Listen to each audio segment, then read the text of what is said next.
মা সামি'না বিহাযা ফি আবাইনাল আউয়ালিন ইন হুয়া ইল্লা রাজুলুম বিহি জিন্নাতুন ফাতারাব্বাসু বিহি হাত্তা হিন। তাদের 4 নম্বর অভিযোগ হলো নূহ যেই সমস্ত কথা বলে একটু কথা আমাদের বাপ দাদাদের কাছ থেকে শুনি না।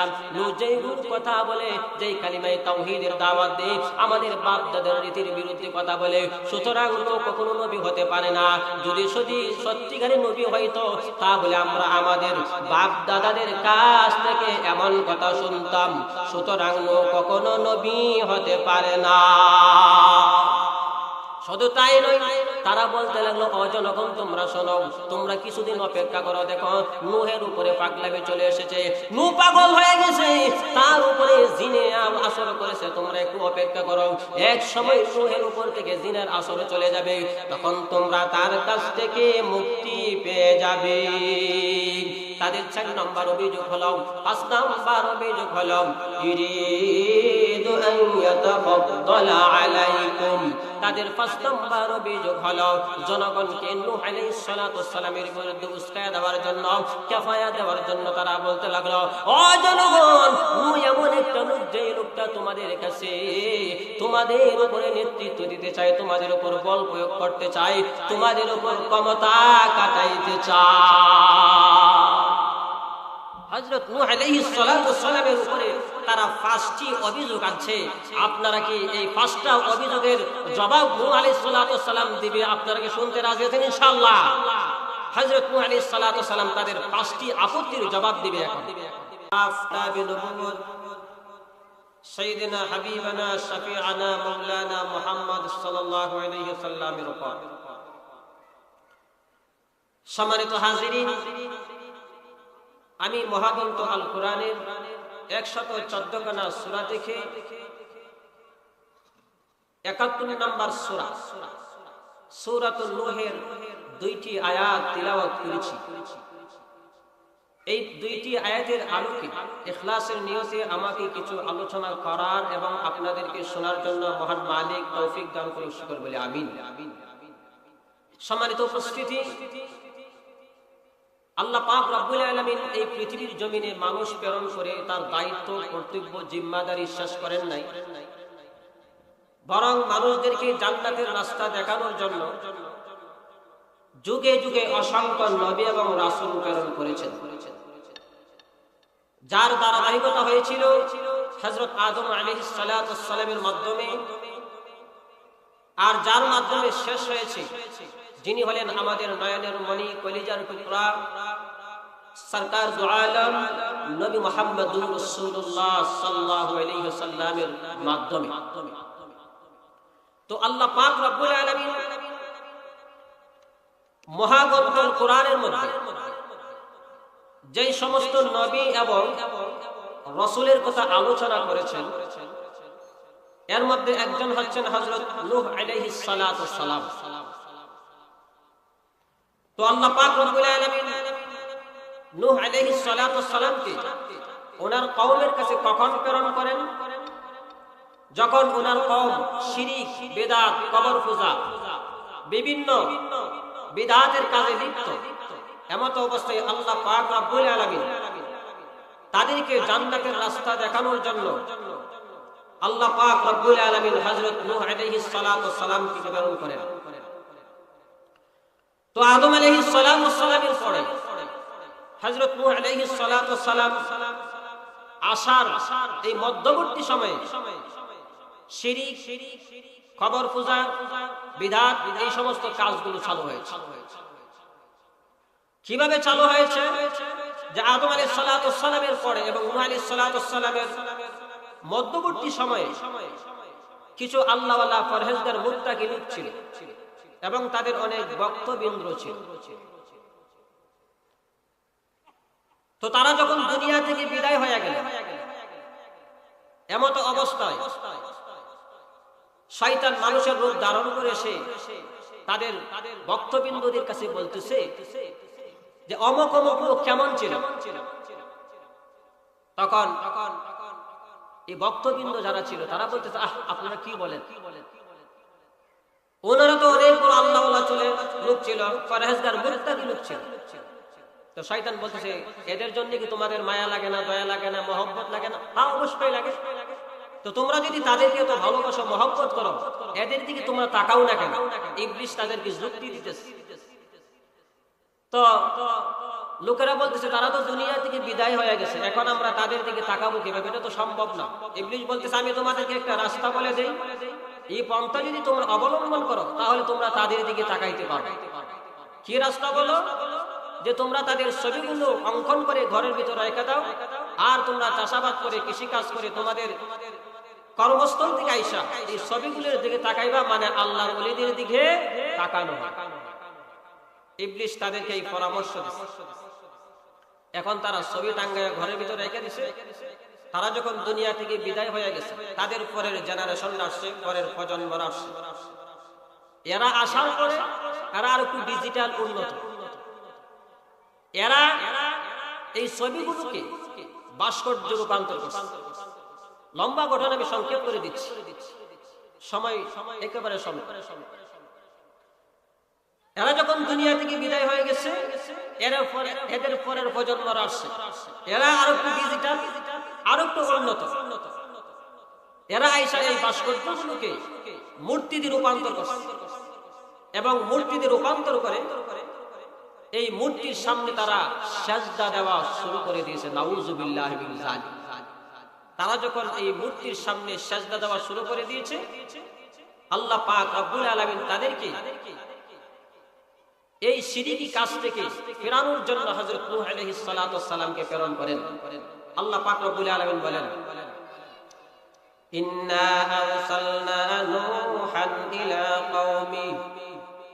ইলা কওমিহি আন আনজির কওমাকা মিন ক্বাবলি আন ইয়াতিয়াহুম আযাবুন আলীম। আল্লাহ পাক রব্বুল আলামিন নূহ আলাইহিস সালাতু ওয়াস সালামকে তার কওমের কাছে প্রেরণ করেন, আর নূহ আলাইহিস সালাতু ওয়াস সালামকে বলে দিলেন, ও নূহ, তুমি তোমার জাতিকে এক ভয়াবহ আযাব আসার আগে তাদেরকে তুমি সতর্ক করিয়া দাও, হুঁশিয়ার করিয়া দাও। আল্লাহ পাক রব্বুল আলামিন যখন নূহ আলাইহিস সালাতু ওয়াস সালামকে তার জাতিকে বই প্রদর্শন করার জন্য প্রেরণ করেন, এমন অবস্থায় নূহ আলাইহিস সালাতু ওয়াস সালাম কওমের কাছে এসে বললেন, قال يا قوم إني لكم نذير مبين। নূহ আলাইহিস সালাতু ওয়াস সালাম বলেন, হে আমার সম্প্রদায়, হে আমার জাতি, হে আমার গোষ্ঠীর লোকেরা, আমি তোমাদের কাছে সুস্পষ্ট একজন ভয় প্রদর্শনকারী হিসেবে প্রেরিত হয়েছি। আন ইউবুদুল্লাহ ওয়াত্তাকুহু ওয়া আতিউন। নূহ আলাইহিস সালাতু ওয়াস সালাম বলেন, তোমরা আল্লাহ পাক রব্বুল আলামিনের ইবাদত করো এবং আল্লাহ তাআলাকে ভয় করো, আমার অনুসরণ করো। আল্লাহর পয়গম্বর নূহ আলাইহিস সালাতু ওয়াস সালাম তাদেরকে বললেন, তোমরা এক নম্বরে আল্লাহ তাআলার ইবাদত করো, দুই নম্বর হলো কেবলমাত্র শুধুমাত্র একমাত্র আল্লাহ তাআলাকে ভয় করো, তিন নম্বর হলো আমার অনুসরণ আর আমার অনুকরণ করো। নূহ আলাইহিস সালাতু ওয়াস সালাম বললেন, যদি তোমরা তিনটা কাজ করতে পারো তাহলে আল্লাহ পাক রব্বুল আলামিন তোমাদেরকে দুইটা জিনিস দান করবে। ইয়াগফির লাকুম মিন যুনুবিকুম ওয়া ইউআখিরুকুম ইলা আজালিন মুসাম্মা।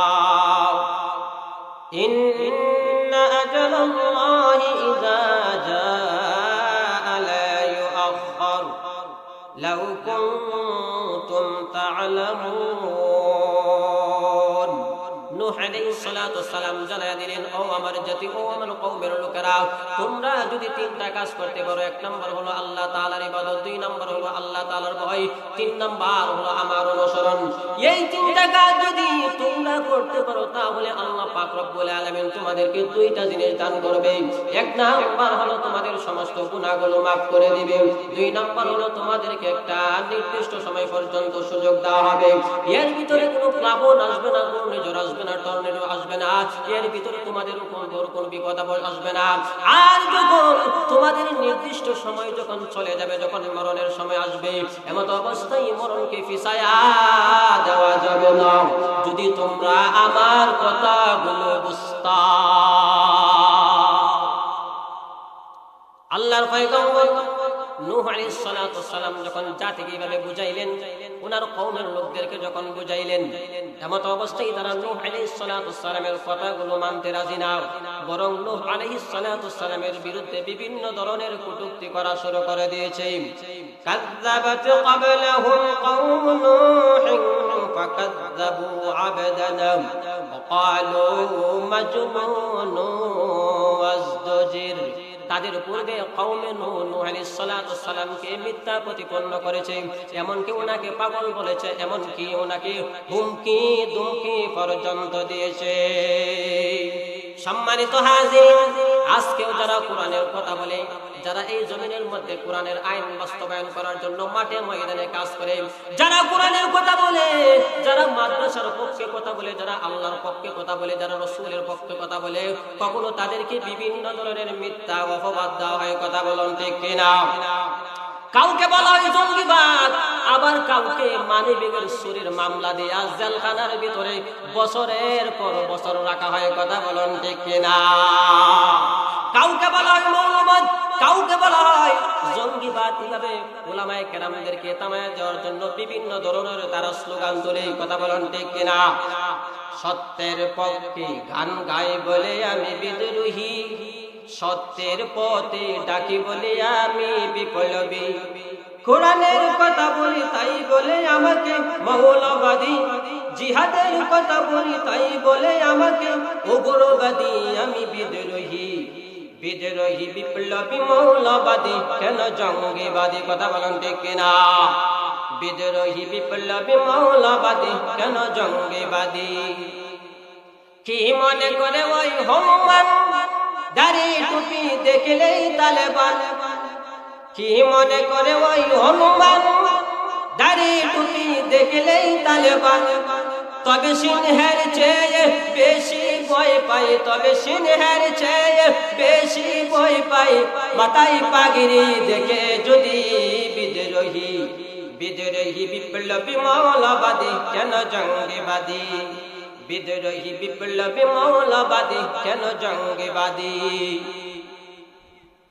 জন্মের পরে কানে আযান কি দেয়নি, তখন তুমি মৌলবাদী ছাড়া হওনি, তবে মরণের পরে জানাজা পড়াবে। কথা বলুন ঠিক কিনা?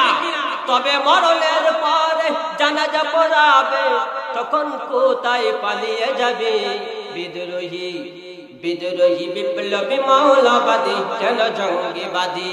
বিদ্রোহী বিপ্লবী মৌলবাদী, কেন জঙ্গিবাদী? বেহায়া নারীর কেমন কথা, ইসলাম মানে ওদের মাথায় ব্যথা।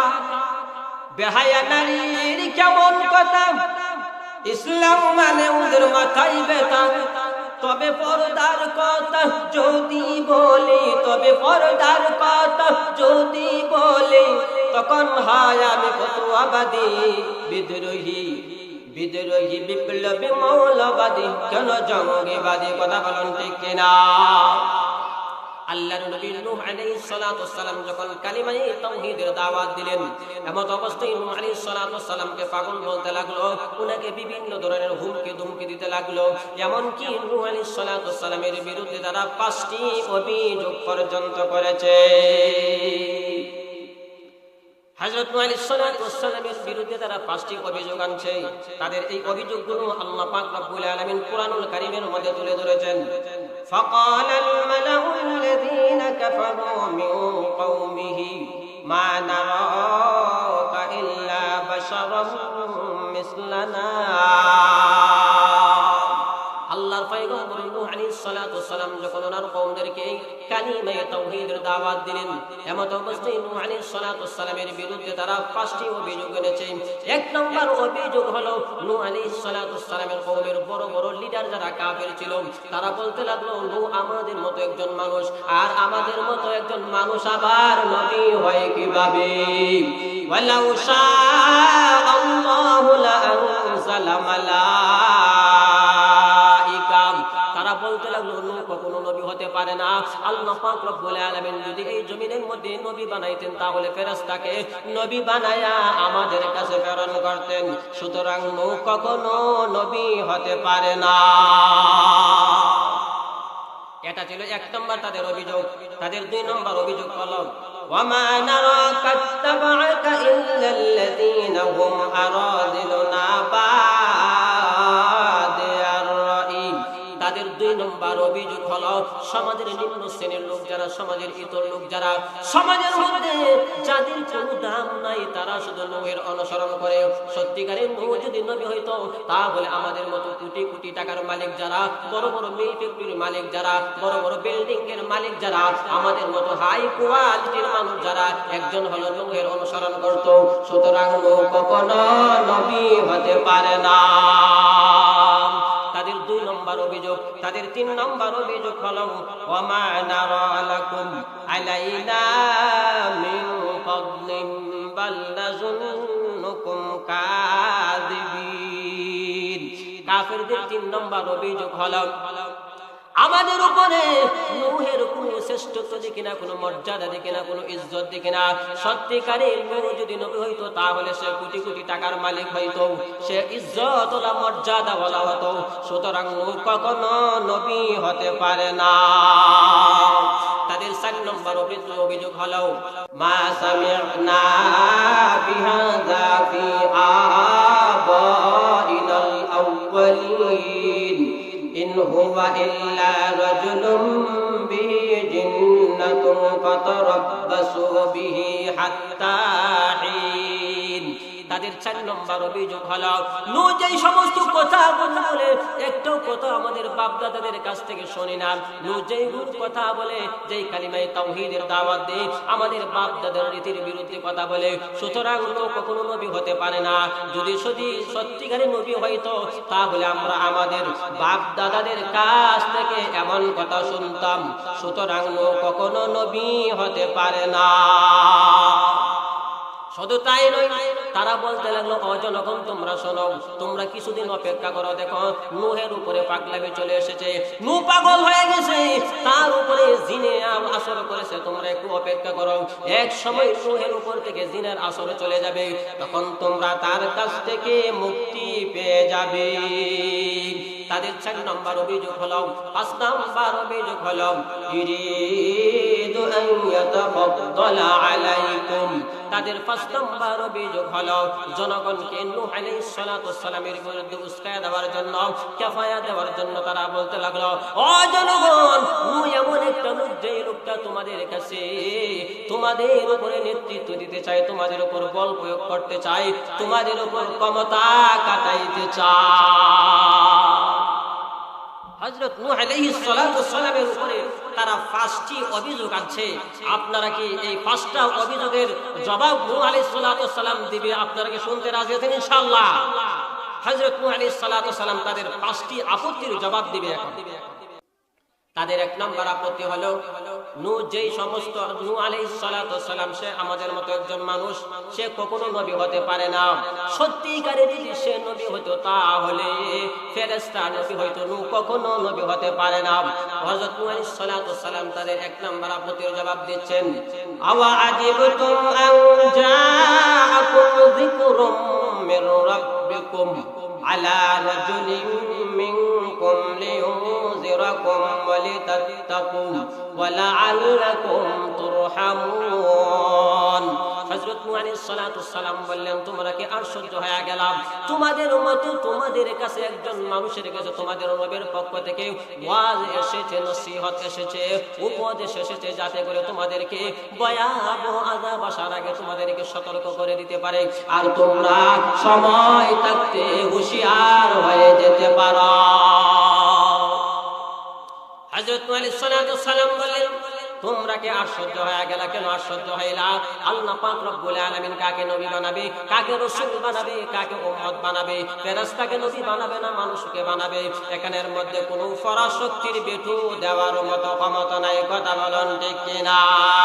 শুধু তাই নয়, নবীওয়ালা কাজ একমাত্র মানুষের দ্বারাই সম্পূর্ণ হতে পারে, কোনো ফেরেশতার মাধ্যমে সম্পূর্ণ হতে পারে না। তাদের কথা অনুযায়ী যদি ফেরেশতাকে নবী বানাইয়া প্রেরণ করতেন তখন কি সমস্যা হতো? তখন তারা বলতো আমরা হইলাম মানুষ আর নবী হইল ফেরেশতা, দুইটা দুই জাতি, সুতরাং আমরা তার কথা মানতে পারি না।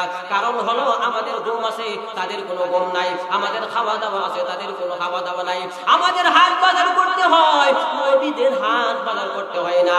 এমন তারা প্রশ্ন আনবে। এজন্য আল্লাহ পাক রব্বুল আলামিন মানুষকে নবী বানাইয়া মানুষের কাছে প্রেরণ করেছেন। এখন তাদের এই যুক্তি দেওয়ার মতো ক্ষমতা নাই।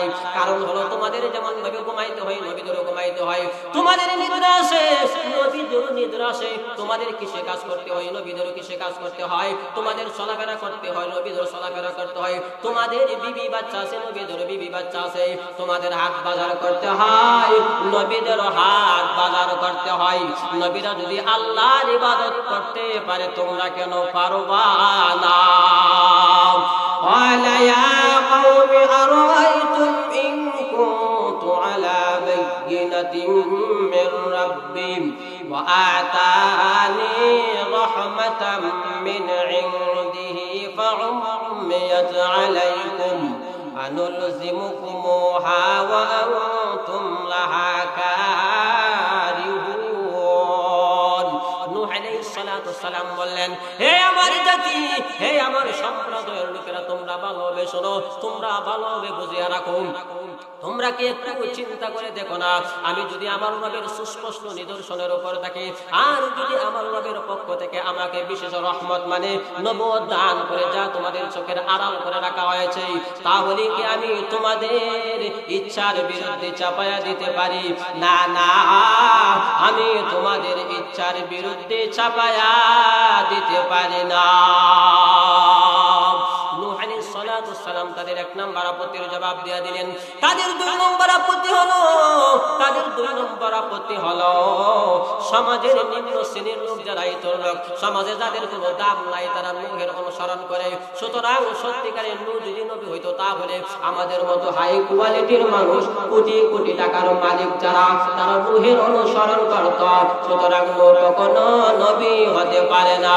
এবার নূহ আলাইহিস সালাতু সালাম তাদের দুই নম্বর আপত্তির জবাব দিচ্ছেন, ওয়ামা আনা বিতারিদিল লাযিনা আমানু ইন্নাহুম মুলাকু রাব্বিহিম ওয়ালাকিন্নী আরাকুম কওমান তাজহালুন। নূহ আলাইহিস সালাতু সালাম এবার তাদের দুই নম্বর আপত্তির জবাব দিচ্ছে, হে আমার কওমের লোকেরা, হে আমার জাতি, হে আমার গোষ্ঠীর লোকেরা, তোমরা ভালোভাবে বুঝো, যারা অসহায় গরিব নিঃস্ব মানুষ যারা ঈমান আনয়ন করেছে, তাদেরকে আমি বিতাড়িত করতে পারি না, তাদেরকে আমি সরাইয়া দিতে পারি না, তাদেরকে আমার কাছ থেকে দূর করে দিতে পারি না। তারা তাদের রবের দিদারে ধন্য হবে। আমি তোমাদেরকে মূর্খ সম্প্রদায় দেখতে পাচ্ছি। ওয়ামান ইয়ানসুরনি মিনাল্লাহি ইন তারাতুহুম আফালা তাযাক্কারুন।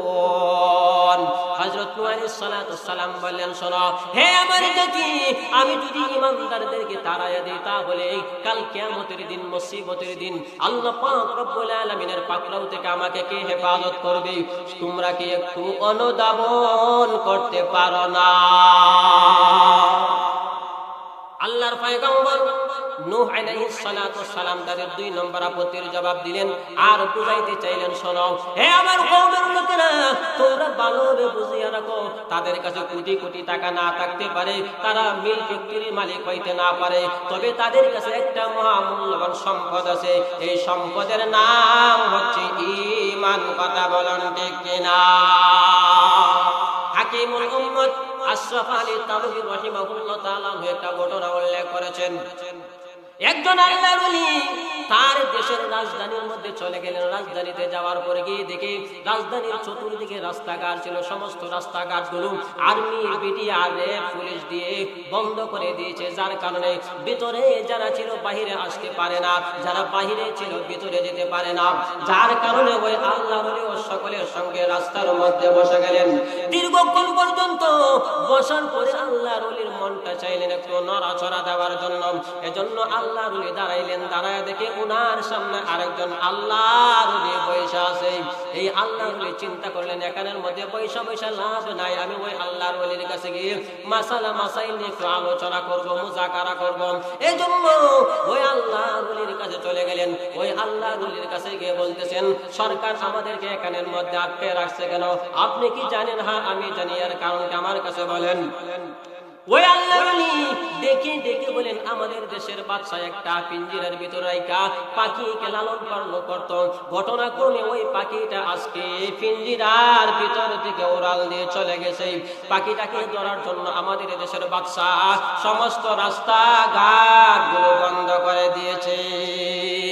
এই কথা শোনার সঙ্গে সঙ্গে ওই আল্লাহর ওলি বলতেছেন, এত বড় নির্বোধ, এত বড় আহমক, এত বড় ব্যাককলকে আল্লাহ পাক রব্বুল আলামিন একটা দেশের প্রধান বানায় দিয়েছে, একটা প্রেসিডেন্ট বানায় দিয়েছে। শুধু প্রেসিডেন্ট না, আবার কোটি কোটি টাকার মালিক, বড় বড় মিল ফ্যাক্টরির মালিক। অথচ আমি তার কাছ থেকে কত ভালো বুঝি, অথচ আমি এক বেলা খাইলে দুই বেলা খাইতে পারি না। এই কথাগুলো আল্লাহর ওলি জোরে জোরে অনেক শক্ত শক্ত করে বলছে। তো এই কথাগুলো ওই আল্লাহর ওলিও শুনছে। শোনার পরে বলতেছেন, ও আল্লাহর ওলি, আসলে এটা আমারও বুঝে আসে না, এত বড় একটা নির্ভোগ আহমদ ব্যাকুলকে আল্লাহ পাক রব্বুল আলামিন একটা দেশের প্রধান বানায় দিয়েছে, প্রেসিডেন্ট বানায় দিয়েছে, আবার সে মিল ফ্যাক্টরির মালিকও। কিন্তু পাখি কোন দিকে উড়াল দিয়ে যা, এটাকে জমিন দিয়ে যা না উপর দিয়ে যা, এতটুকু পর্যন্ত সে জ্ঞান রাখে না। আল্লাহ পাক রব্বুল আলামিন তাকে আবার এত বড় রাজত্ব কিভাবে দান করেছে আমারও বুঝে আসে না। তবে ও আল্লাহর ওলি, আমি আপনাকে বলি, আপনার কাছে একটা মহা মূল্যবান সম্পদ আছে, এই সম্পদটা আপনার ওনাকে দিয়ে দিবেন, আর ওনার সমস্ত সম্পদ আপনাকে দিয়ে দিব। আপনি ওয়াদা করেন আপনার মহামূল্যবান সম্পদটা দিবেন কিনা? এই কথা বলার পর ওই আল্লাহর ওলি বলতেছে, আপনি কি বলেন? আমি তো আগে বলছি আমার কাছে কোনো সম্পদই নাই, আমি এক বেলা খাইলে দুই বেলা উপবাস থাকি। আমি তো প্রথমেই বলছিলাম। আল্লাহর ওলি বলছে, আপনার কাছে আছে, আপনি দিবেন কিনা? ওই আল্লাহর ওলি বলে, আপনি বলেন আমার কাছে কি সম্পদ আছে। এখন এই আল্লাহর ওলি বলতেছে যে আমাদের দেশের বাদশা হচ্ছে একটা কাফের, তার ভেতরে ঈমান নামক মহান দৌলত নাই, আর আপনার কাছে আল্লাহ পাক রব্বুল আলামিন ঈমান নামক মহান দৌলত দিয়েছে। আপনি আপনার ঈমান নামক মহান দৌলত আমাদের বাদশাকে দিয়ে দেন, আর আমাদের বাদশার সমস্ত সম্পদ আপনাকে দিয়ে দিব। আপনি রাজি হবেন কিনা? এই কথা শোনার সাথে সাথে আল্লাহর ওলি বলতেছেন, আপনি কি বলছেন? আমি আমার ঈমান নামক মহান দৌলত দিব? তা কখনো হতে পারে না। এবার আল্লাহর ওলি দেখে দেখে বলেন, শোনেন ও আল্লাহর ওলি, আমি বাদশাহের মধ্যে লাথি মারলাম, তার সমস্ত সম্পদের মধ্যে লাথি মারলাম, আমি তার হোটেল সম্পদের মধ্যে লাথি মারলাম। সুতরাং আমি আমার ঈমান নামক মহান দৌলত কখনো তাকে দিব না। আল্লাহর পয়গম্বর নূহ আলাইহিস সালাতু সালাম বুঝাইতে চাইলেন, হে আমার কওমের লোকেরা, তারা গরীব হতে পারে, অসহায় হতে পারে, নিঃস্ব হতে পারে, তবে আমি তাদেরকে তাড়াইয়া দিতে পারবো না। কারণ হলো তাদের ভিতরে ঈমান নামক মহান দৌলত আছে। কথা বলেন ঠিক কিনা? আল্লাহর পয়গম্বর নূহ আলাইহিস সালাতু সালাম এবার তাদের 2 নম্বর আপত্তির জবাব দিয়ে দিলেন। তাদের 3 নম্বর আপত্তি হলো, নূহ আবার নবী হয় কিভাবে? নূহের আমাদের উপরে কোনো শ্রেষ্ঠত্ব দেখি না, মর্যাদা দেখি না, সুতরাং নূহ কখনো নবী হতে পারে না। হযরত নূহ আলাইহিস সালাতু সালাম এবার তাদের 3 নম্বর আপত্তির জবাব দিচ্ছেন, ওয়ালা আকুলু লাকুম ইনদি খাযাইনুল্লাহি ওয়ালা আ'লামুল গায়ব ওয়ালা ولا أقول إني ملك ولا أقول للذين تزدري أعينكم لن يؤتيهم الله خيرا الله أعلم بما في أنفسهم إني إذا لمن الظالمين। আল্লাহর পয়গম্বর নূহ আলাইহিস সালাতু সালাম বলেন, হে আমার জাতি, হে আমার কওমের লোকেরা, আমি তোমাদেরকে বলি নাই আমার কাছে আল্লাহ পাক রব্বুল আলামিনের খাজানা ভান্ডার রয়েছে, আমি হইলাম আলিমুল গায়ব, আমি হইলাম এমন ফেরেশতা, আমি এমন কথা বলি নাই। আর তোমাদের চোখে যারা লাঞ্ছিত অপমানিত আল্লাহ পাক রব্বুল আলামিন তাদেরকে কল্যাণ দান করবে না, আমি এমন কথা বলি না। আল্লাহ পাক রব্বুল আলামিন তাদের অন্তরের খবর জানে, তাদের অন্তরের জামিনদার। আমি যদি এমন কথা বলি তাহলে আমি জাহেলদের অন্তর্ভুক্ত হয়ে যাব। নূহ আলাইহিস সালাতু সালামের পর তাদের 3 নম্বর আপত্তির জবাব দিয়ে দিলেন। তাদের 4 নম্বর আপত্তি হলো নূহ যেই সমস্ত কথাগুলো বলে আমাদের বাপ দাদার রীতির বিরুদ্ধে। নূহ আলাইহিস সালাতু সালাম এবার তাদের 4 নম্বর আপত্তির জবাব দিচ্ছেন। ক্বালা ইয়া কওমি লাইসা বি দালালাতু ওয়ালাকিন্নী রাসূলুম মির রাব্বিল আলামিন। নূহ আলাইহিস সালাতু সালাম বলেন, হে আমার সম্প্রদায়, হে আমার জাতি, তোমরা শুনিয়া রাখো, আমি কিন্তু গোমরাহী নই, আমি কিন্তু পথভ্রষ্ট নই, আমি হইলাম বিশ্ব জগতের পালনেওয়ালার পক্ষ থেকে একজন রাসূল। উবাল্লিগুকুম রিসালাতি রাব্বি ওয়া আনসাহু লাকুম ওয়া আ'লামু মিনাল্লাহি মা লা তা'লামুন। নূহ আলাইহিস সালাতু সালাম বললেন, শোনো, আমি আমার রবের পক্ষ থেকে দায়িত্বগুলো তোমাদের কাছে পৌঁছায় দিচ্ছি। আর আমি তোমাদেরকে ওয়াজ করি, তোমাদেরকে নসিহত করি, তোমাদেরকে সুন্দরভাবে বোঝাই। আর আমার রবের পক্ষ থেকে এমন বিষয়গুলো জানি যা তোমরা কখনো তা জানো না। নূহ আলাইহিস সালাতু সালাম এবার তাদের 4 নম্বর আপত্তির জবাব দিয়ে দিলেন। তাদের 5 নম্বর আপত্তি হলো নূহ আলাইহিস সালাতু সালাম নাকি তাদের উপর নেতৃত্ব দিতে চাই। এবার নূহ আলাইহিস সালাতু সালাম বলেন, শোনো, আমি এমপি হতে চাই না, মন্ত্রী হতে চাই না, আমি প্রেসিডেন্ট হতে চাই না, আমি দেশ পরিচালনা করতে চাই না। শোনো, আমি যে তোমাদেরকে কালিমায়ে তাওহীদের দাওয়াত দেই, এর বিনিময়ে আমি তোমাদের কাছে কোটি কোটি টাকা চাই না, মিল ফ্যাক্টরি মালিক হতে চাই না, কল কারখানার মালিক হতে চাই না। ওয়া মা আসআলুকুম আলাইহি মিন আজর ইন আজরিয়া ইল্লা আলা রাব্বিল আলামিন। আল্লাহর পয়গম্বর নূহ আলাইহিস সালাতু সালাম বলেন, শোনো, ও আমার কওমের লোকেরা, আমি তোমাদেরকে যে কালিমায়ে তাওহীদের দাওয়াত দেই, এক আল্লাহর দাওয়াত দেই, এর বিনিময়ে তোমাদের কাছে আমি কোটি কোটি টাকা চাই না, মিল ফ্যাক্টরি চাই না। এর বিনিময়, এর পুরস্কার, এর জাযা, এর ইনাম একমাত্র কেবলমাত্র শুধুমাত্র আমার রবের কাছে চাই, তোমাদের কাছে কোনো কিছু